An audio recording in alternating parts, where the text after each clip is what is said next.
Last time I was talking about all the times I've had people pleaser syndrome, which is pretty much all the time, it seems. And I know there are others out there with the same challenge. There are actually probably many things we can unpack to work on from that story and that scenario. But let's just start here, shall we? You guys ready to talk about it and learn some tools to help your people pleaser syndrome?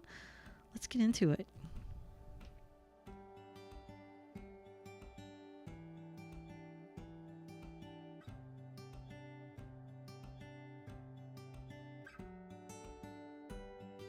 Welcome back to Soulful Wonderings, a space to explore life's lessons, heal through reflection, and remember we're never alone on our journey. I'm Heather, and I'm a people pleaser and a rock the boater. Today we're diving into something that many of us struggle with, and that is pursuing our dreams while staying true to ourselves and doing it in a way that doesn't feel like we're rocking the boat with the people we love. It's a delicate balance at times, don't you think? And if you're like me, you want to honor those relationships, especially to those you're really close to and those that are kind of in your innermost circle.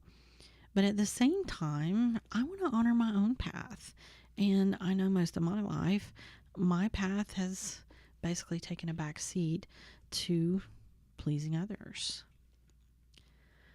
So, what are some ways to approach this where you stay grounded, but still move forward toward the life that you really want? I think we start off by understanding our desire to people please. I think many of us have done it, haven't we? We've found ourselves making decisions based on the expectations of others, and it's often in almost every aspect of our lives. Am I right? Career choices, personal goals, or even just day-to-day interactions. I talked about that last episode, how it came down to my college career, the school I went to, the major I chose. And you guys don't know how heavy that can feel. It's like you're carrying a load that wasn't meant for you. The truth is, I think most of us pick up this habit early, often as children. We're coming from a well-meaning place, like wanting to keep the peace or avoid conflict. I talked about that a lot before. But here's the thing, when you ignore your own needs, it starts to chip away at your sense of self. And I think you can easily confuse what you want with pleasing others, or lose sight of what you want just to avoid a conflict. How many of us have done that? Show of hands. Yep, my hand's up high. Yeah. So I think a great tool in this situation is self-reflection. So basically you want to pause and when you ask yourself things like, what do I really want? How do I feel when I imagine pursuing this path or this goal or this dream? Because let me tell you, it's easy to get distracted by all the other voices, right? Especially when there are many voices and you feel kind of pulled in all directions by so many people. Everyone's saying the same thing, but in your gut, you're going, but that doesn't feel right. That's not how I feel. I think that's when it's important to kind of tune back into your own inner compass. Make sure what you're following is yours and not theirs. If it doesn't feel right in your gut, get to the bottom of why. Is it guilt? Or is it because your heart actually wants a different path? Are the beliefs and the goals you're fighting for, are they truly yours?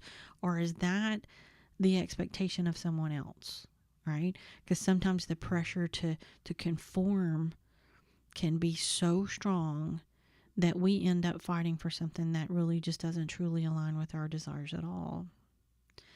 So if you take a step back and ask yourself, have I explored this belief or decision deeply? Do I know why I want this for myself? Do I know why? Or is it because I'm trying to meet someone else's expectations? I think it's crucial that you take the time to reflect on whether what you're fighting for, is it in alignment with who you truly are. Now, the more you dig into this, the more confidence you'll have in kind of defending that path. All right. So when you start to set boundaries or you start to make big decisions, you'll know that you can stand firm in those choices. You can defend them, for lack of a better word. It kind of carries more weight, and not just with words, but with this deep, unshakable understanding that this path is mine. I own this path, because you've already done the work to make sure that it is. And then when someone starts trying to poke holes in your ideas, you know what I'm talking about, then you can answer. And they tend to kind of back off, because I think they start to understand that your decision has weight, that basically it has merit. You didn't come to it. What do they say? You didn't come to it all willy-nilly. You put thought behind it. It has legs to stand on. Does that make sense? So one way you can reflect and kind of dive into this is by journaling. Journal on those questions that we brought up. And I know that sounds really simple on the surface, but when you get quiet with yourself and you kind of let those thoughts start to pour out, it can be really powerful. And I promise you, you will start to see the real answers coming out when you start journaling your inner thoughts. And now, as you feel like you know what it is that you really want, then it's time to take action. You can start small, make tiny aligned actions that push you towards your dream. Even if it's just a few minutes a day of working on something that you love. These small actions, what they do is they build momentum. They move the needle just a little bit, and they help you build trust with yourself. Because that's what it all boils down to, right? Trusting yourself to follow through, even when it feels uncomfortable. And often that's exactly what will happen. Because now, let's talk about setting boundaries without feeling like you're going to start a war. You know what I'm talking about, right? Because boundaries can be awkward. They can be uncomfortable. Because often with the other people that you're setting the boundary with, it's unexpected. And look, boundaries don't have to be harsh or dramatic. You don't have to be ugly about it, right? Boundaries can actually be a sort of soft redirection, a kind request for space so that you can explore your own desires. Okay, for example, instead of saying, I can't do this, try something like, I'm exploring a different direction right now, and I would love your support in that. It's gentle but clear, and it opens up a dialogue, right? Instead of creating tension. Maybe from there they ask a question. Well, what direction are you trying to take? And then you can explain it. Now, sometimes boundaries have to be a little more firm. This is true. And I'm saying firm because I think that's a good non-confrontational word. But I believe that part of that is holding the boundary, kind of more than the boundary itself. This is often where the biggest part of the challenge is you've set the boundary. Now you have to hold it, and that's where sometimes it gets firm. So a great way to give your decision legs is with I statements. For example, instead of saying, you always think I should do this, say, I've realized I want to pursue this, and here's why it matters to me. It keeps the focus on you, on your feelings, on your needs, and it doesn't cast blame on anyone else. Now you're communicating, you're doing it with love, and you're owning that decision.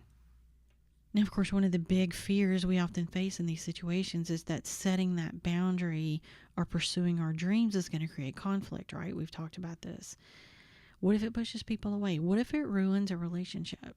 Been there, done that, got the t-shirt. But here's something important to remember. If those relationships are truly meant to last, they'll adapt. If these people are important in your life and they're meant to stay in your life, they will adapt. They may not agree, In fact, yes, it's possible that they may be disappointed. But hear me, disappointment isn't the same as rejection, okay? Everything in a relationship won't always be perfect. There'll be disagreements, and you won't always believe exactly the same way. But if you communicate your needs clearly and with compassion, and I believe with kindness, you create this space that is open for growth for yourself and for the people around you. Another great approach that can really be helpful is acknowledging the other person's feelings. Okay, so you can say something like, I understand this may be hard for you to hear, and I really value what you've shared with me, but this is a path I need to explore for my own growth. It lets them know you're aware of their emotions. I hate to say validates because I'm not sure that that's exactly appropriate, but it acknowledges it, right? It acknowledges their emotions, and I think they may feel validated that, okay, you heard them. And often that's what people need, right? They just need to know that you at least heard them. They've stated their piece, kind of, and now they can, say, okay, go ahead, because, okay, at least I stated my piece. I stated what I was concerned about, and that may kind of soften the impact of the choice you've made. So if you're struggling with finding the courage to pursue your dreams while navigating relationships, remember this: it's not about choosing one over the other. You don't have to do that. It's about finding a way to honor both. Honor your desires and the people you love. And I believe it starts with small, gentle steps and being kind to yourself along the way. And look, I promise you'll begin to see the magic unfold as you do that. So I want to thank you for listening to today's episode of Soulful Wonderings. If this episode spoke to you, I would love if you would share it with your friends. I would also love to hear your stories on how you've set boundaries and found ways to pursue your dreams. You can feel free to share those on our social pages. We would love to see them. And I hope you take this with you today, and that's to remember you are not alone on this journey. Others are going through the same thing, I promise. And there is a whole community here to support and love you. Until next time, take care of yourself and take care of your dreams.